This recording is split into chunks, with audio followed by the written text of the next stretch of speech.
El coronavirus nos tiene paralizados, aprendiendo lo que parece nuevo. Sin embargo, esta no es la primera vez que una pandemia azota al mundo, y tampoco es la primera vez que una peste desestabiliza al Uruguay.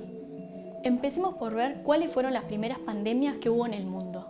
La primera que tuvo el mundo, que fue bien conocida a través de la historia, porque quedó muchos registros, la peste bubónica de mediados del siglo XIV, de 1300, en Europa. Esa no fue una pandemia, fue una epidemia europea.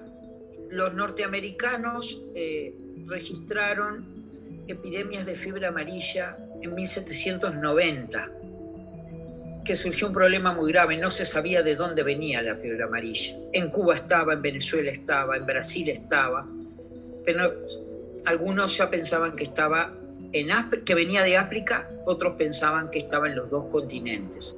Pero luego la fiebre amarilla apareció por primera vez en Europa, apareció por primera vez en Barcelona, un punto de tráfico portuario muy importante. Y eso ya los puso muy preocupados a los europeos. Ellos no vieron claramente, eso lo pudimos ver en la historia, que ellos tuvieron una probablemente pandemia de gripe en 1808-1809. Eso sí fue pandemia porque hay registros de griposos, de enfermos de gripe en severidades distintas en todo el mundo. Cuando fueron a ver los registros de 1808-9, que había habido una pandemia, se fueron a los registros de 1718-19 y también parece claro que hubo pandemia de gripe. Entonces, por la historia de la medicina, las ciencias médicas aprendieron que había habido no una pandemia de gripe, sino que había habido muy probablemente 3. Pero la pandemia de 1918-19, que fue una verdadera pandemia, que es la primera pandemia verdadera que la humanidad registra claramente, definidamente. Por lo tanto, una de las primeras pandemias que hubo, o de la que primero hubo registro, fue la gripe de 1918, también conocida como gripe española, pese a que no se sabe con exactitud si comenzó en España. Los archivos nacionales de Estados Unidos guardan una colección de fotos del momento.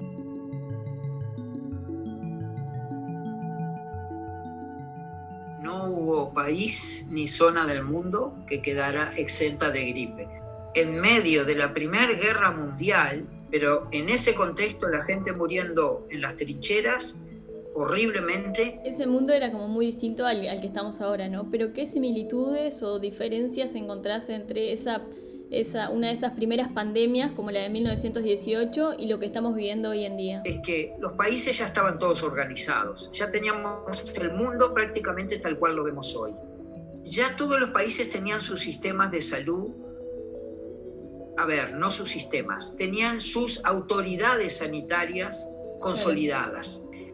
Y no tenían una conciencia total de que se contagiaba similar a como se contagia el coronavirus, pero tenían esa experiencia de tener mucha gente conocida, familia, que habían enfermado, que habían muerto o que habían sobrevivido. En ese sentido, para nosotros somos más nuevos en eso, capaz.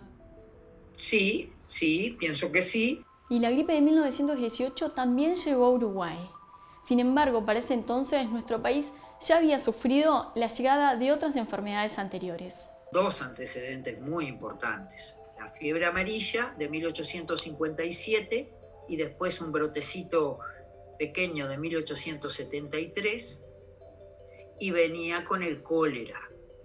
Y la peor epidemia de cólera que tuvimos, que fue grave, fue de 1887, de diciembre de 1887 hasta abril-mayo de 1888. Uno de los sacudones más fuertes para nuestro país fue la llegada de la fiebre amarilla en 1857. La primera epidemia grave porque en pocas semanas se mueren 500 personas. Sí que teníamos autoridad sanitaria, ya vivíamos como república, teníamos un buen hospital que recién se estaba inaugurando como edificio nuevo, el Hospital de Caridad. El 30% del edificio que conocemos hoy de toda la manzana del Hospital Maciel de la Ciudad Vieja, el 30% solamente, pero era el hospital más grande de América en ese momento. Teníamos la Junta Económico-Administrativa, que era el equivalente a la Intendencia Municipal de hoy, que se encargaba mucho de la limpieza de la ciudad. El hombre más importante que teníamos en ese Consejo de Higiene Pública era Vilardebós, nuestro primer médico graduado en una facultad de medicina. Y después de las vueltas de la vida, Vilardebós se queda a vivir en Montevideo a partir de 1850 y le pone el pecho a la primer gran epidemia que tiene el Uruguay y se muere. Bien, y ya para ir cerrando, Juan, te pregunto si se puede aprender un poco de las anteriores, ¿no?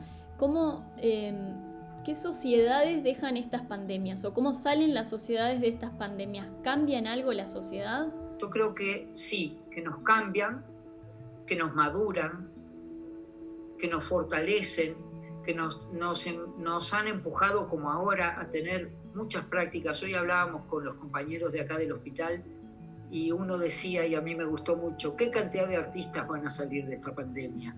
Todos los niños, adolescentes, jóvenes que necesitaron volcarse a sacar su interior creativo.